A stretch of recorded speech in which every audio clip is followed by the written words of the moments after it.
The massive spacecraft Crimson Blade glided silently through the inky darkness of space, its sleek metallic hull reflecting distant starlight. Captain He-Won stood on the bridge, her piercing green eyes scanning the holographic displays that flickered with intricate data streams. Around her, the all-female crew moved with military precision, their advanced combat suits humming with integrated technology that made Earth's most sophisticated military equipment look like child's toys. "Approaching target planet," announced Ji-eun, her fingers dancing across a holographic control panel. The massive view screen revealed Earth, a beautiful blue-green marble suspended in the vast cosmic darkness. Sophisticated scanning equipment probed the planet's defenses, revealing what the alien crew believed to be a laughably primitive civilization. He-Won's species, known as the Stellar Dominion, had conquered hundreds of planetary systems. There, civilization existed solely for expansion and military supremacy. Generations of genetic engineering had created warriors who were faster, stronger, and more intelligent than any known species in the galaxy. Young Stellar Dominion children trained in combat from the moment they could walk, their entire culture built around the philosophy of galactic conquest. The spacecraft's artificial intelligence began compiling reconnaissance data, satellite communications, military installations, technological infrastructure. Everything was analyzed with cold, calculated precision. To the Stellar Dominion, humans appeared fragmented, technologically naive, and completely unprepared for an advanced alien invasion. "Preliminary assessment complete," Ji-eun reported, her voice devoid of emotion. "Human technological capabilities are approximately 5 centuries behind our standard military requirements. Recommendation: immediate planetary subjugation." He-Won allowed herself a slight smirk. She had personally led 47 successful planetary conquests, each operation completed with surgical efficiency. Her combat record was legendary among the Stellar Dominion's warrior caste. This would be another quick mission, perhaps taking no more than a standard galactic week. The spacecraft's quantum drive began preparing complex dimensional calculations for planetary entry. Specialized stealth technologies would ensure their approach remained undetected by Earth's primitive radar and tracking systems. Weapon systems charged silently, incredible energy building within crystalline power cores that could obliterate entire city blocks with a single concentrated blast. "Initiate landing sequence," He-Won commanded. "Select remote mountainous terrain for initial ground reconnaissance. Minimal exposure, maximum tactical advantage." Dozens of advanced combat robots were prepared for deployment. These weren't simple, mechanical constructs, but highly sophisticated biomechanical units, capable of adapting to complex environmental conditions. Each robot possessed artificial intelligence that could make split-second tactical decisions, equipped with weapons that could neutralize entire military battalions within minutes. The Crimson Blade began its descent, cutting through Earth's atmosphere like a knife through water. Advanced energy shields protected the spacecraft from friction and heat, making the entry smooth and virtually undetectable. Below, the Rocky Mountains stretched across the landscape, a perfect landing zone that would provide immediate tactical cover and minimal human interaction. Inside the spacecraft, the warriors performed final equipment checks. Compact energy weapons, adaptive combat suits that could instantly camouflage with surrounding environments, and neural link communication systems made them feel invincible. Years of training and genetic optimization had created warriors who viewed combat as an art form, a dance of strategy and overwhelming force. "Scanning for potential resistance points," Ji-eun reported, her voice calm and professional. Multiple holographic displays showed detailed topographical maps, military installations, and potential human resistance zones. Everything seemed depressingly predictable. Another simple conquest for the Stellar Dominion. Little did they know that their arrogance would soon be challenged. Beneath the mountains, in hidden military bases and unexpected locations, humans were preparing a resistance that would defy every calculation, every prediction the Stellar Dominion had made. As the Crimson Blade touched down on Earth's surface, casting a massive shadow across the mountain landscape, the first chapter of an unexpected conflict was about to begin. The Stellar Dominion believed they were arriving to claim a new planetary territory. Instead, they were about to encounter a species that would challenge everything they understood about warfare, intelligence, and survival. The invasion had begun. End of Part 1. The mountain air was crisp and cold when the first alien combat units emerged from the Crimson Blade. Robotic reconnaissance drones swept across the rugged terrain, their advanced sensors probing every rock, tree, and hidden crevice. Captain He-1 watched from the ship's observation deck, confident in her team's technological superiority. David Parker, a Special Forces operator stationed at a remote mountain research facility, was the first human to detect the unusual activity.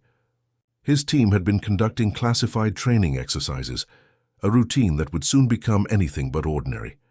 Something felt different, a subtle tension in the air, an almost imperceptible vibration that set his military instincts on high alert. The alien robots moved with uncanny precision, their metallic bodies reflecting the early morning sunlight. Each unit was a marvel of biomechanical engineering, capable of adapting to terrain, analyzing potential threats, and executing complex combat protocols in milliseconds. They looked nothing like the clunky robots humans had imagined in science fiction movies. These were living machines, each one a perfect blend of artificial intelligence and advanced weaponry. "Something's not right," David whispered to his second-in-command, Jae-hoon. They had been monitoring unusual electromagnetic interference for the past hour. Military-grade communication systems were experiencing unexplained disruptions, and satellite feeds showed strange energy signatures that defied conventional explanation. Suddenly, the first wave of alien combat units breached the perimeter.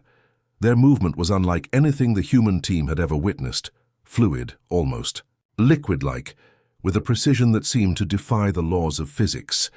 Energy weapons charged with an eerie blue glow, capable of reducing solid rock to molten slag in milliseconds. David's training kicked in immediately. Years of Special Forces experience had prepared him for unconventional warfare, but nothing could have prepared him for this moment. "Take defensive positions," he shouted, his voice cutting through the mountain silence. The initial confrontation was brutally one-sided. The alien robots moved with a coordinated intelligence that seemed to anticipate every human movement. Traditional. Military tactics became useless. Where humans expected linear combat, the aliens demonstrated a three-dimensional approach that defied conventional understanding. But David Parker was no ordinary soldier. His years of training had taught him that technology wasn't everything. Adaptability, creativity, and pure human determination could overcome seemingly insurmountable odds. Using the mountain terrain to their advantage, David's team began to fight back. They used natural rock formations as cover, implemented unconventional attack strategies, and exploited the limitations of the alien robots' scanning technologies. Each movement was calculated, each decision made with a combination of military precision and human intuition. The alien combat units, for the first time, found themselves facing unexpected resistance. Their advanced algorithms began to struggle with the unpredictability of human tactics. David's team wasn't fighting like a standard military unit. They were fighting like survivors, using every possible advantage. Ji-un watched the battle unfold. From the Crimson Blade, her confidence slowly turning to confusion. The humans were supposed to be primitive, easily conquered.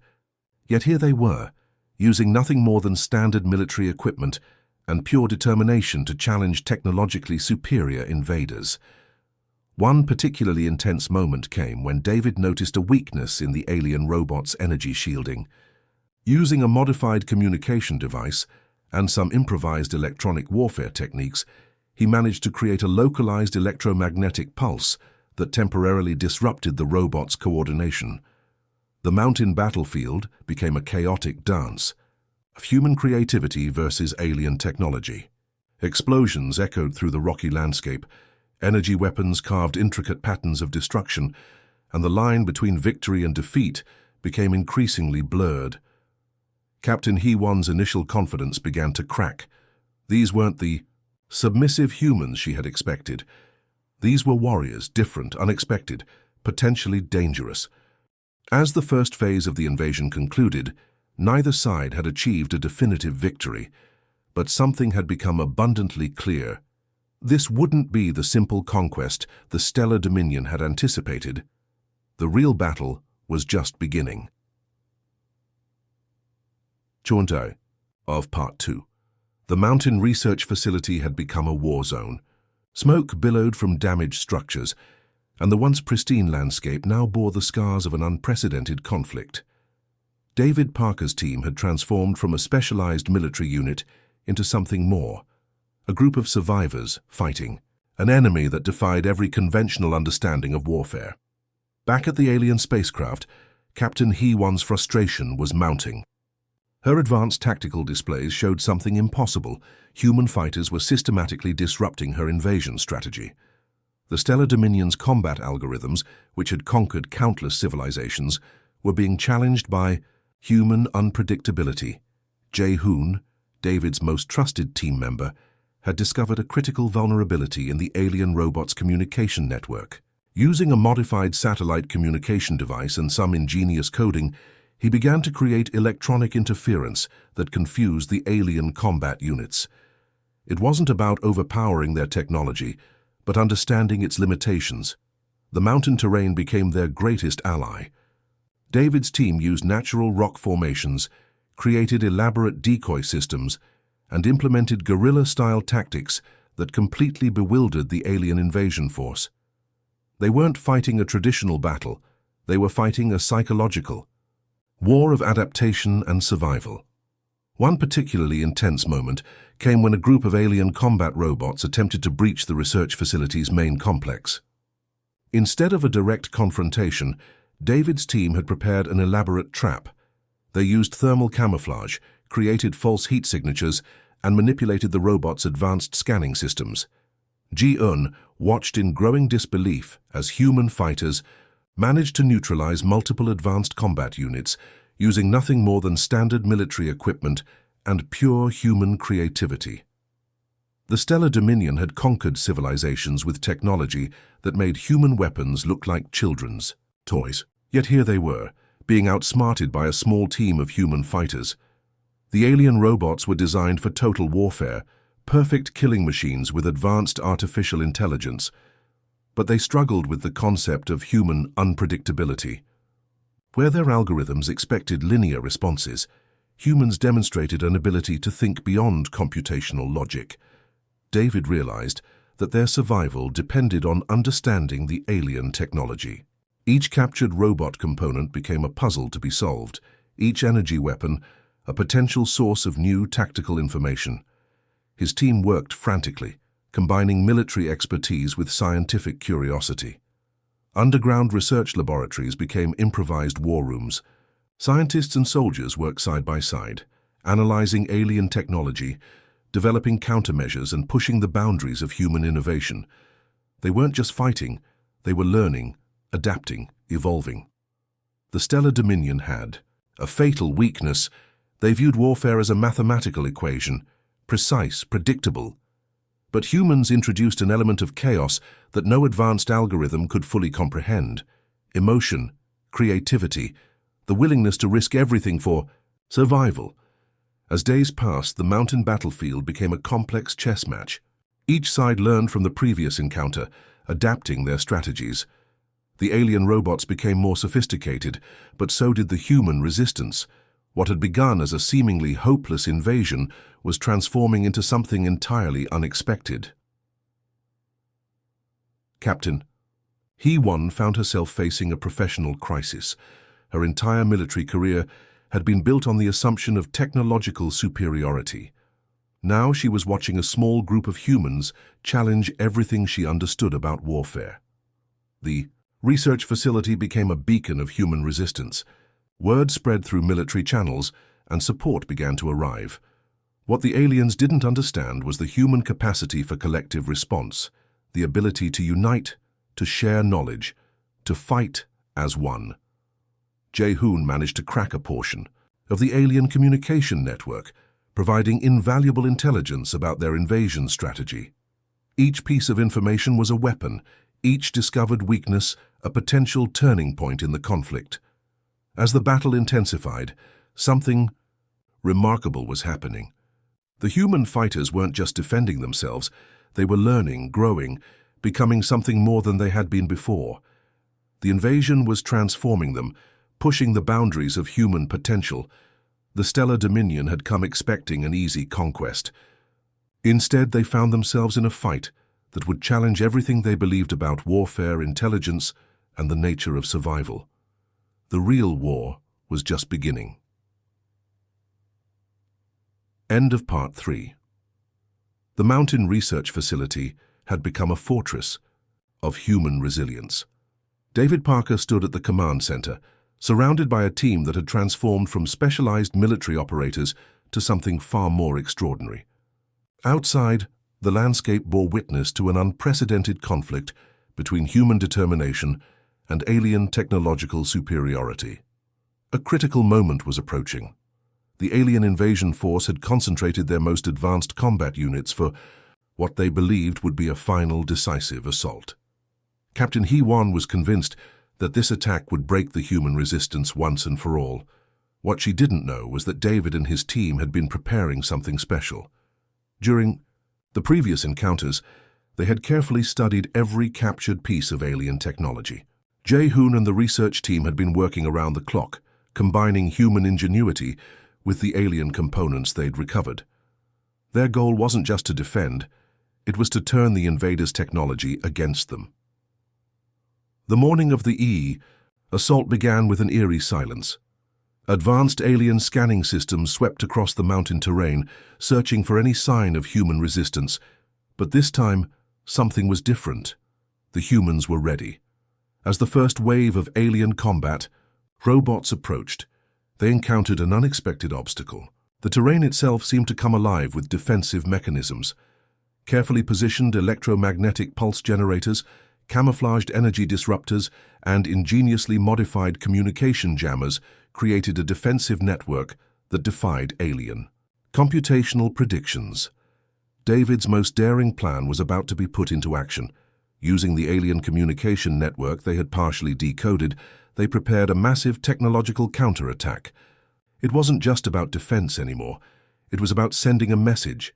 The combat robots moved with their usual precision, advanced energy weapons charging for what they believed would be a final assault. But each step brought unexpected challenges. Holographic decoys confused their scanning systems. Underground sonic generators created false terrain readings. The mountain itself seemed to resist their invasion. Captain He-Wan watched in growing frustration. Her advanced tactical displays showed something impossible. The human defenders were not just surviving, but actively manipulating the battlefield. Every computational model suggested an easy victory, yet reality told a different story. The turning point came unexpectedly. A small team led by David managed to infiltrate a group of alien combat units using captured technology and innovative camouflage techniques. Their mission was audacious: to introduce a sophisticated virus into the alien communication network. Jae-hoon's breakthrough came in the form of a complex algorithmic weapon. It wasn't a traditional computer virus, but a sophisticated digital assault that could potentially disable the alien robot's core cognitive functions.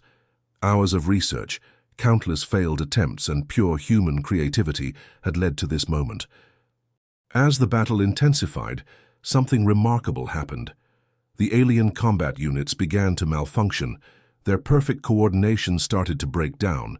Some turned on each other, while others became completely unresponsive.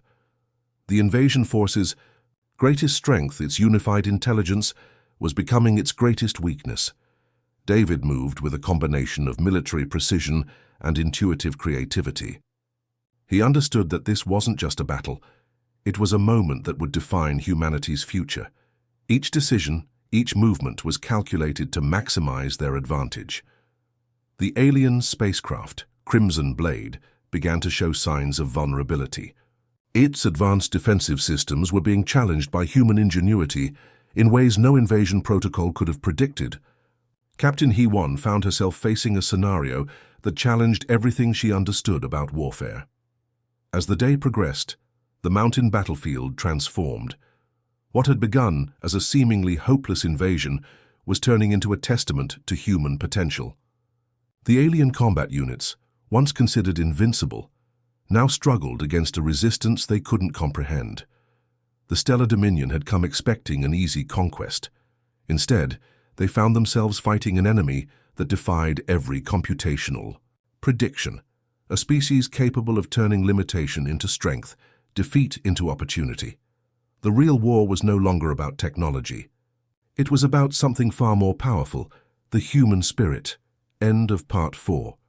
The aftermath of the battle transformed the mountain landscape into a testament of human survival.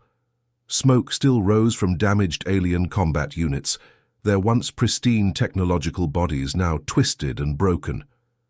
The Crimson Blade stood partially disabled, a silent giant brought low by human ingenuity. Captain HFY made a decision that would change everything. Instead of continuing the invasion, she requested direct communication with the human resistance. David Parker, who had been the primary architect of their defense, found himself in an unprecedented position, preparing to meet the alien commander who had sought to conquer Earth. The meeting took place in a carefully prepared neutral zone. Advanced military protocols mixed with diplomatic caution created an atmosphere of intense anticipation. Jae-hoon and the research team had prepared extensively, understanding that this encounter could determine humanity's future relationship with an advanced alien civilization.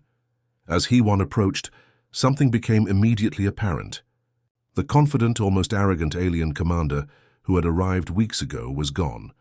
In her place stood a leader humbled by an experience that challenged everything she understood about warfare, intelligence, and survival. "We underestimated you," she said, her translator rendering the words with a mix of professional respect and genuine amazement. The Stellar Dominion had conquered hundreds of civilizations, but never had they encountered a species that so completely defied their computational predictions. David listened carefully, analyzing every nuance of the conversation.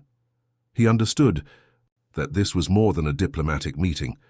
It was a moment of potential transformation for both species. The human team had not just defended themselves. They had fundamentally challenged the Stellar Dominion's understanding of intelligent life. The research facility became a hub of unprecedented cultural exchange. Alien technology was carefully studied, with both sides sharing insights. Scientists and military personnel worked together, breaking down barriers that seemed insurmountable just weeks before. Jae-hoon's breakthrough in decoding alien communication systems proved to be more than just a defensive weapon. It became a bridge of understanding, allowing for unprecedented levels of communication between two vastly different civilizations. Captain HFY revealed something shocking. The Stellar Dominion's invasion protocols were based on centuries of conquests that followed a predictable pattern. Civilizations would either submit or be destroyed. Humanity had introduced a third option, one of resistance, adaptation, and unexpected potential. The mountain research facility became a symbol of something greater. It wasn't just a military installation anymore, but a place of potential intergalactic understanding. Military personnel worked alongside alien researchers, each learning from the other in ways neither could have anticipated. Communication revealed deeper truths. The Stellar Dominion's seemingly perfect civilization was built on a rigid system of conquest and control. Humanity's strength lay in its ability to adapt, to think beyond established protocols, to find solutions that defied computational logic. Days turned into weeks. The initial invasion site transformed into a unique research center. Military tensions gave way to scientific curiosity. Alien technology merged with human innovation, creating possibilities that neither civilization could have imagined alone. David understood that this was about more than just survival. It was about proving the value of human potential. Their resistance had not just saved Earth, it had fundamentally challenged an advanced civilization's understanding of intelligent life. Jae-hoon and the research team continued their work, each discovery revealing new layers of possibility. The alien communication networks, once a weapon of invasion, were now becoming a bridge of understanding. Captain HFY's report to her home civilization would be unprecedented. The stellar dominion would learn that not every encounter could be reduced to a mathematical equation of conquest. Some species demanded a different approach, one of respect, understanding, and potential collaboration.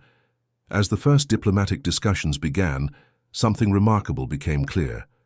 The invasion that was meant to conquer Earth had instead opened a door to something far more significant. A potential partnership between two civilizations, each learning from the other's strengths and perspectives. The mountain that had been a battlefield was now becoming a beacon of hope, a place where the impossible had been achieved. Humanity had not just survived an alien invasion, they had transformed the very concept of intergalactic interaction. The real conquest, it seemed, had been understanding. End of Part 5.